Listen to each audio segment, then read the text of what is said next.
all I had to hear was grandfathered winery permit, Howard back in and see the location. I was like, we have to have this place. Yeah. And so I called our CFO, he's one of our co-founders too, Tommy. And I said, Tommy, we got to get this place. I just walked down this amazing property. And he goes, where is it? And I was like, just north of the famous Tokelon Vineyard and across the street from Cake Bread. And he goes, okay, how much is it?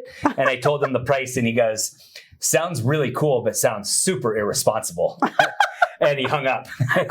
And so I called him back and I go, just come out here. Let's entertain the idea and have some fun and dream, you know? And so I talked him into coming out.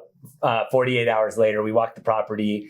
We're walking off. I'm like, we got to make this happen, right? And he was like, I still think it's super irresponsible, but we do. And so we had enough to put down 3% to put it into escrow. And I spent the next 90 days running around the country to get 25 partners, what ended up being 24 partners along with our company to seed the purchase of the property. And my wife told me that the first little gray spots in my beard, I had a jet black beard at that time.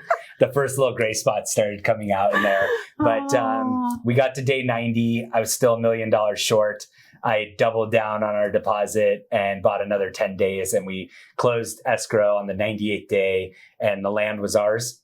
And then over the years, over the last decade, I've gotten to handpick people that I am impressed by, and some of the most impressive, influential, purpose-driven people I've met along my journey as an entrepreneur.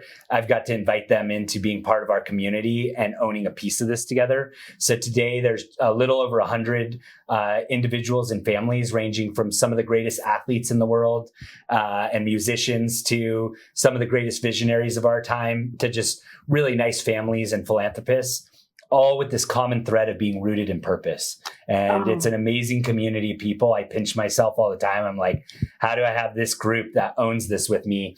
And it's really a one of one in Napa. There's no one else who has a community of owners that help to build a place like that from the dirt up.